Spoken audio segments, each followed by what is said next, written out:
Bien, bonjour à vous dans mon webinaire, donc sur le Country Kit France sur Civil 3D 2020. Donc ici, je vais me présenter. Je suis Edis Nossi, ingénieur d'application BIM civil et structure. Donc j'ai déjà une expérience de 2 ans et j'ai commencé en fait depuis un an chez RFSA et je suis ingénieur génie civil spécialisé en infrastructure et bâtiment. Enchanté. Donc, ce qu'on va voir aujourd'hui, donc dans le sommaire, c'est l'introduction et l'installation du Country Kit Civil 3D 2020. On va voir donc l'environnement de conception dans Civil 3D 2020 avec le Country Kit, la démonstration et le rapport utilitaire avec la conception d'un gératoire 2D. Donc, je peux utiliser un gératoire 2D sur Civil que je peux exporter directement sur AutoCAD plus tard, en tant que simple ligne. Ensuite, je vais retrouver ici les utilitaires, par exemple là, les polytomas, donc qui me sert en fait ici à extruder une simple polyline par rapport à une surface pour gérer en fait ici une masse. Je peux ici exporter une ligne de projet, donc une polyline par rapport à un projet 3D pour que je puisse l'utiliser plus tard sur AutoCAD aussi. Donc j'ai aussi les carroyages, donc c'est une grille que je vais créer donc dans mon espace de présentation en utilisant toujours les outils depuis le Country Kit. Donc j'ai aussi donc le gabarit de génération de plans, donc je peux vérifier mes tabulations et sortir le cahier de profil en travers en utilisant le gabarit adéquat. Donc et j'ai la partie de démonstration avec donc les règles de basculement de dévers. Donc je peux vérifier les dévers, je peux même vérifier en fait ici donc si c'est aux normes ou pas. J'ai rajouté une autre partie avec l'assainissement donc des réseaux enterrés avec l'eau pluviale et l'eau usée qu'on verra par la suite à la fin. Et on va finir par les questions-réponses. Donc maintenant, je tiens à présenter la société RFSA. Donc la société RFSA a débuté depuis 1988 en tant que bureau d'études mécaniques. Ensuite, on a évolué pour intégrer le BIM dans la société. Donc on est leader niveau formation. On est partenaire Autodesk, on vend aussi les licences Autodesk, on vend les produits informatiques et on a le support technique qui vient en aide pour vos projets. Donc n'hésitez pas à nous contacter. Hop. Donc maintenant, je vais parler dans l'introduction de solutions civiles 3D. Donc la solution civile apporte des solutions infrastructures et infrastructures linéaires, soit routières, rails, mais aussi les réseaux enterrés, ou même traiter les surfaces par le terrassement, de la MNT, mais aussi la topographie du terrain. Donc là, ce que je peux faire sur civil, mais aussi en fait ici, quand je vais intégrer la partie du kit donc de localisation, donc du Country Kit France sur Civil 3D. Donc ici, le Country Kit de localisation me permet d'avoir le contenu qui permettra d'aller beaucoup plus loin que Civil natif par son process de travail, notamment ces outils permettant d'aller beaucoup plus rapide et avoir une accessibilité rapide par rapport au style de gabarit, nous pousse à aller beaucoup plus loin par rapport à ces standards, représente les normes et les usages français incluent les tableaux d'édition géométrie et les quantitatifs, notamment de gérer les rapports de contrôle de normes comme par exemple là, la ARP, la VSA, etc. pour la conception routière. Donc là, je vais passer donc dans la partie où je vais retrouver les avantages et les limites sur le Country Kit Civil 3D. Donc ici, les avantages, c'est d'avoir une augmentation de 30% par rapport à la productivité. Donc une boîte d'outils de kit de ressources sur France qui est explicite et qui contient l'ensemble des outils adaptés, une production optimale qui va me permettre en fait de faire des études sur Civi 3D et les limites en fait ici c'est pas proposé à l'installation de Civi 3D native, donc je dois en fait ici installer donc le rajout ici d'après en fait la page du PPT qui va suivre. Donc je vais venir en fait ici télécharger et en fait c'est limité par rapport au territoire français parce qu'en fait ici on va appliquer les normes françaises ou par exemple dans les pays qui utilisent la norme française.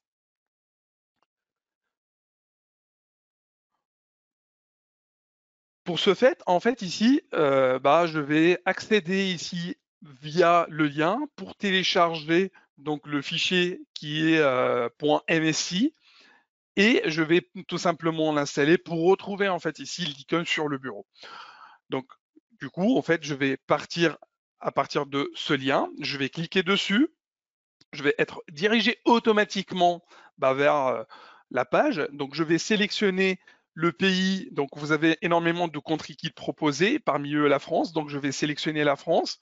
Et en fait, ici, je vais charger et télécharger en fait ici donc le fichier .msi. Donc, je l'installe pour que je puisse retrouver en fait donc sur mon bureau une icône donc de Civil France, donc qui est juste là.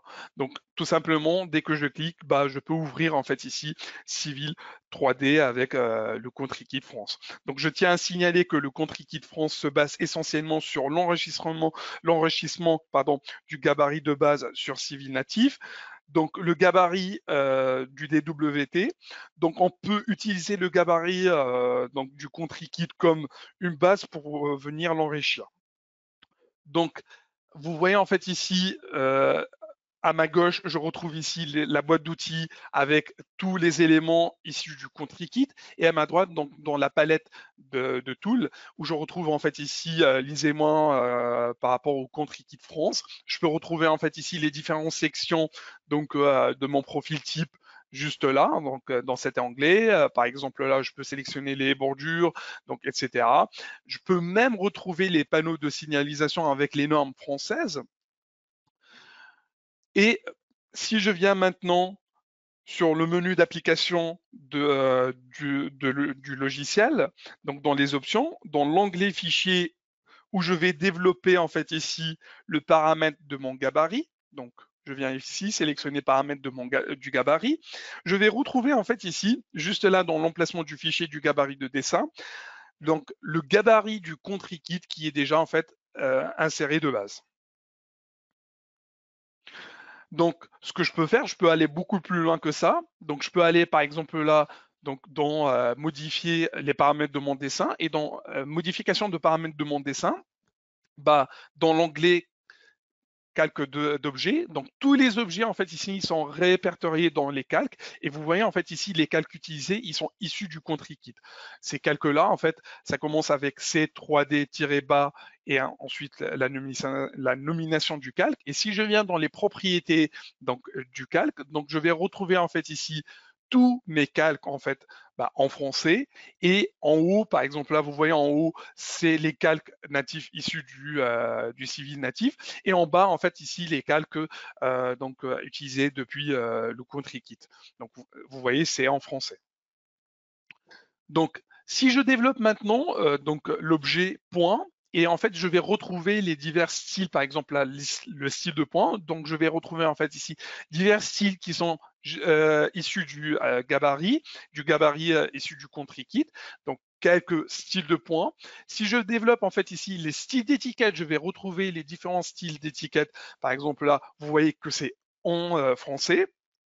Je peux même retrouver le jeu d'identification, donc qui me permettent en fait d'identifier des points particuliers.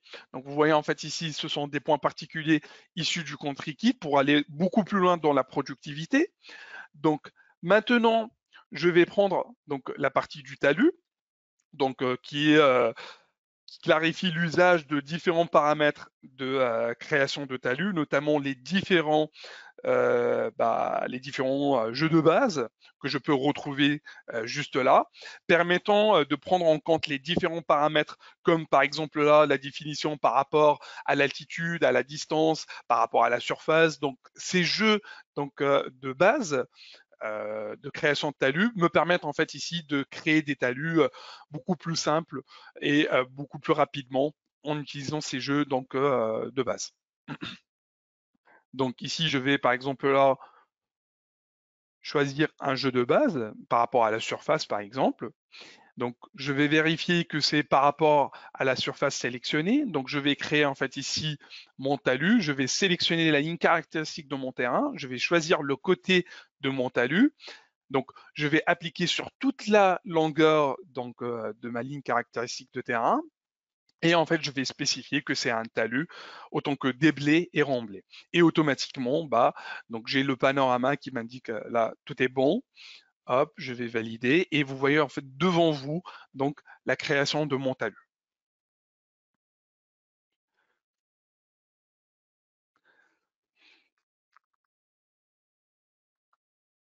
Donc ici, je vais commencer à dessiner un axe en choisissant la norme issue du country kit et en respectant la conception avec la norme française. Donc ici, je prends la commande qui me permet de créer les axes. Je viens dans l'onglet norme de conception. Je choisis en fait ici la vitesse de référence. Et je vais utiliser la norme de conception normalisée. Donc, je choisis par exemple la norme ARP. Et vous voyez en fait ici donc, le contenu et le chemin de la norme. Donc, je valide et je commence par exemple là à dessiner mon tracé. Donc, vous voyez en fait ici, il va, quand je vais tracer cette ligne droite, donc qu'on appelle la tangente sur civile. Donc, vous voyez en fait ici, le dessin de la courbe s'applique automatiquement en ajoutant par exemple là la partie de la clotoïde et la partie de la courbe, donc en respectant toujours la norme française.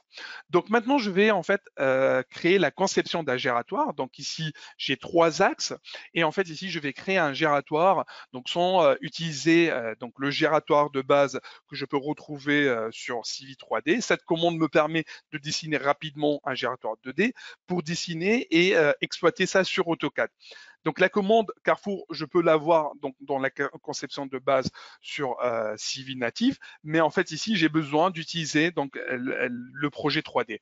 Ici, tout simplement, je peux dessiner un Carrefour en lançant tout simplement la commande, en indiquant le centre et les voies d'accès, et quand je vais valider, je vais faire apparaître cette boîte de dialogue.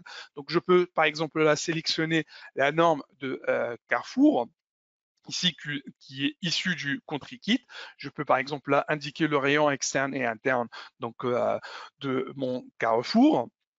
Donc quand je vais cliquer sur suivant, je vais en fait indiquer, vous voyez juste en haut, je peux indiquer par exemple là l'accès des bretelles par rapport à la bretelle d'entrée et sortie. Donc je peux même configurer les élotes.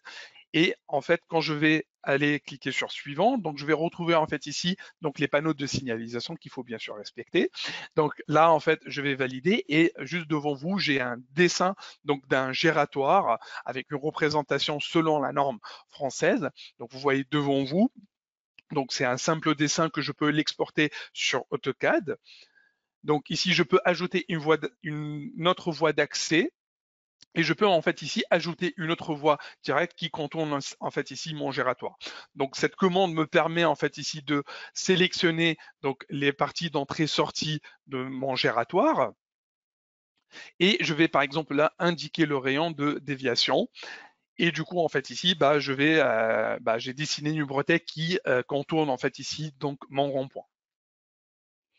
Donc maintenant, en fait, je vais utiliser les commandes utilitaires, par exemple poly to mass, export de la ligne, donc par rapport au projet 3D. Donc ici, ce que je vais faire, j'ai un projet où je retrouve ici un projet 3D.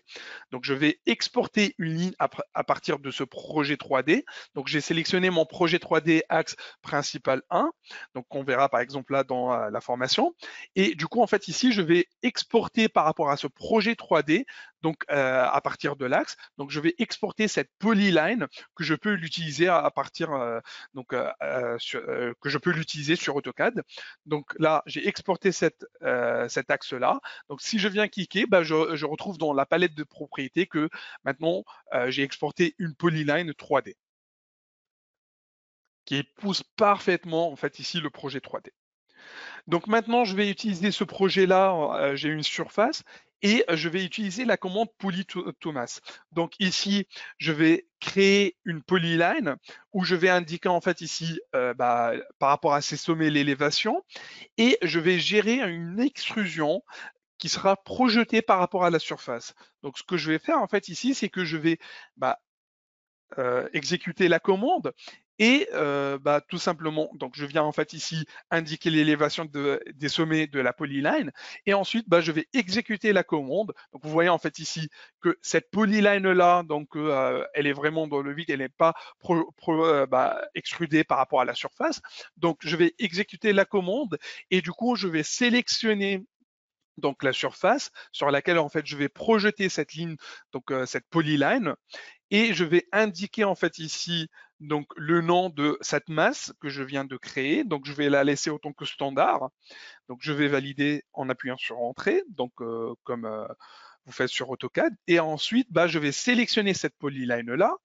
Quand je vais valider, donc si je viens dans la 3D, donc vous remarquez ici que il y aura en fait une extrusion par rapport à cette polyline, donc que vous pouvez projeter par rapport à cette surface. Cette commande vous permet d'aller beaucoup plus rapidement pour projeter des éléments par rapport à la surface en utilisant bien sûr le Contrikit.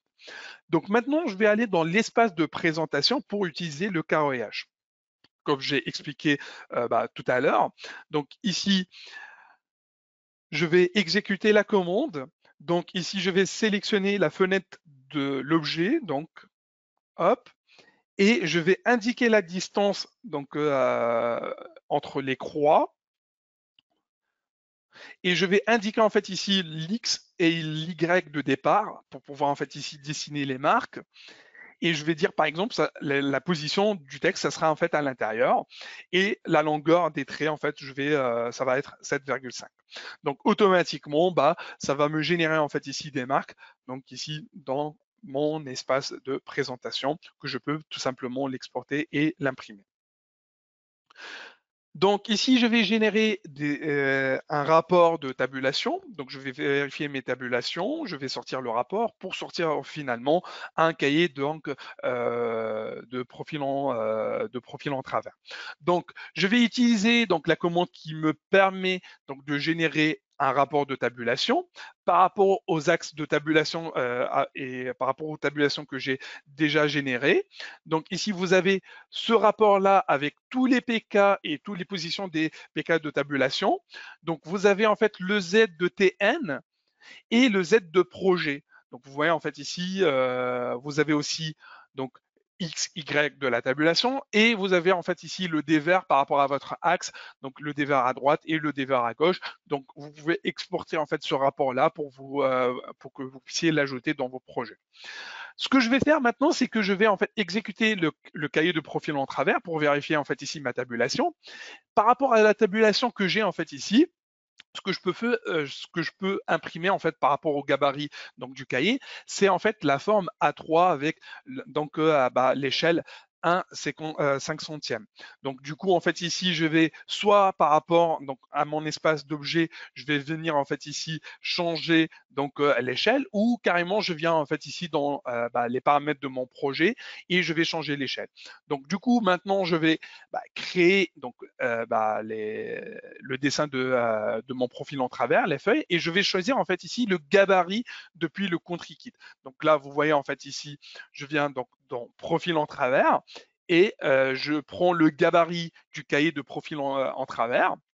Et je sélectionne par exemple là A3, 5 centièmes, ce qui est indiqué avec la commande. Et après, en fait, je spécifie en fait les éléments et je viens en fait dessiner donc mon profil en travers dans le plan. Hop, je vais générer la commande. Donc vous avez en fait ici tous les profils en travers pour chaque tabulation, vous voyez devant vous. Donc, ce que je vais faire maintenant, je vais sortir les feuilles et le cahier donc de profil en travers. Donc, je vais exécuter cette commande et je vais créer les feuilles d'impression. Donc, il faut tout simplement enregistrer votre projet pour que ça fonctionne. Donc, vous inquiétez pas, vous aurez ce petit pop-up pour enregistrer. Et après, quand je vais en fait ouvrir donc les feuilles de profil en travers, vous remarquez ici, vous avez énormément donc de profils en travers et il suffit tout simplement de les imprimer. Maintenant, je vais voir donc les règles de basculement des vers. Donc ici, j'ai ce projet-là. Je vais en fait ici sélectionner un axe pour calculer le dévers par rapport à cet axe-là. Donc ici, je viens donc dans le dévers. Donc je peux calculer en fait ici mes dévers. Donc je vais ouvrir le gestionnaire de courbes dévers. Donc ici, j'ai 3 courbes. Donc ici, vous voyez en fait juste là. Et vous voyez en fait ici dans la méthode de transition, c'est pas encore calculé et même le chevauchement, il n'est pas encore calculé. Donc vous voyez, si je viens en fait juste là, par rapport à l'axe, donc ça utilise la norme qui est issue du Contrikit. Donc maintenant, je vais venir calculer mes dévers. Donc, vous voyez en fait ici par rapport aux 3 courbes, donc c'est pas encore calculé, donc je vais venir calculer mon dévers. Hop, donc je vais sélectionner par rapport à une chaussée à toit, par exemple la largeur de la voie avec la pente de voie. Je vais contrôler l'accotement et la transition, bien sûr, toujours en utilisant la norme de conception par rapport au country kit. Donc, quand je vais cliquer sur terminer, bah, j'aurai en fait ici le panorama qui va m'indiquer en fait ici le calcul des dévers. Donc, je peux retrouver ici le symbole qui me dit en fait la norme n'a pas été respectée. Donc, automatiquement, quand je clique dessus, bah, ça va automatiquement corriger le chevauchement. Donc là, je vais corriger automatiquement le chevauchement et vous voyez en fait ici, corriger le chevauchement. Donc voilà, je vais sortir et par exemple là, je peux revenir donc dans l'éditeur de DVR et là je retrouve ce tableau-là. Je peux revenir donc dans le calcul et modification de DVR et je retrouve ici juste en bas que le chevauchement a été résolu et la méthode de transition donc elle a été calculée. Donc bien sûr pour les trois courbes. Donc maintenant, on va voir le catalogue de réseaux de canalisation. Donc ici, avant de pouvoir dessiner le réseau d'assainissement, donc soit pour les eaux pluviales ou les eaux usées, il faut en fait ici, il est nécessaire donc d'aller dans cette bibliothèque, donc de définir le catalogue de réseaux de canalisation, de l'indiquer au moins une fois. Donc par rapport en fait au catalogue de canalisation, en fait, je vais sélectionner en fait ce catalogue, donc français. Voilà. Je vais cliquer sur OK. Maintenant, ce que je vais faire, c'est que je vais dessiner rapidement un réseau de canalisation. Donc ici, je vais spécifier. Donc, vous voyez en fait ici, vous avez tous les composants de réseau eau pluviale, eau usée, eau vanne. Vous voyez en fait ici, c'est en français. Donc, le nom de la surface sur laquelle en fait je vais tracer mon réseau et par rapport à quel axe. Donc ici, hop, voilà, tout est bon. Je vais cliquer sur OK. Et bah, vous voyez en fait ici, je peux retrouver donc les matériaux, par exemple la structure nulle, regard, etc. Et je peux même choisir donc ici les canalisations par rapport au diamètre. Donc on peut laisser en béton, en fonte, etc. Donc je peux, hop, voilà. Donc les propriétés des réseaux, donc je peux retrouver ça. Et là en fait, je vais dessiner rapidement donc un réseau donc de canalisation à l'arrache comme ça rapidement. Donc un petit réseau comme ça.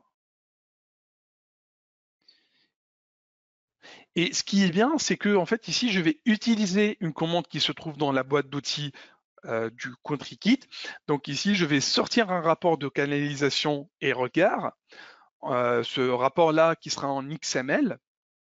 Donc là, je vais tout décocher et je vais venir en fait juste en bas pour sélectionner le réseau de canalisation. Je vais cliquer sur OK. Je vais enregistrer ce rapport et vous voyez devant vous, en fait, vous avez donc les différents types avec, par exemple, les différents diamètres, les matériaux utilisés, donc les nœuds, les regards, etc., etc. Par exemple, là, je peux retrouver les pentes, donc les côtes en amont, les côtes en aval, les différentes pentes. Donc, vous avez un rapport complet, donc tout simplement en utilisant le CountryKit comme complément. Donc ici, comme conclusion, donc sur le CountryKit, vous avez l'intégration de la norme CERMA octobre 2012 pour la visibilité routière, l'ajout de l'analyse de la largeur de tabulation et d'une procédure écrivant la bonne pratique de production d'un cahier de profil en travers, la création des styles pour les nouveaux objets et l'interaction de profils. Donc on a tout ça qui est intégré en fait ici donc dans le CountryKit Civil 2020. Merci pour votre attention. Maintenant, on va passer aux questions-réponses. Donc, n'hésitez pas à vous poser vos questions. Donc, là, je vais en fait les avoir devant moi. Donc, pour la première question, vous avez dit les normes du guide d'aménagement des routes principales sont intégrées dans le CountryKit, ce qui est recommandation de 2018. en matière de visibilité qui ont été intégrés. Donc en fait ici, ils ont été intégrés donc, dans le country kit, cette norme-là en fait, donc qui a été intégrée dans le réseau OUSE-EP. Donc c'est la norme qui a été rajoutée dans le country kit tout simplement. Ce sont les infos que j'ai eues depuis Autodesk. Voilà. J'espère que j'ai répondu à ta question. La deuxième question, est-ce que le country kit France apporte quelque chose au réseau de canalisation? Bien sûr, en fait, ici, vous avez donc les normes qui ont été rajoutées, donc, mais aussi je peux exporter le rapport. Donc ici, à chaque fois, ils essayent de développer les commandes pour que je puisse aller beaucoup plus loin donc, dans la productivité. Bonjour, merci du webinaire. À partir du gératoire 2D, est-ce qu'on peut construire le projet 3D? Donc ici, le gératoire 2D, en fait, il sert juste simplement à dessiner.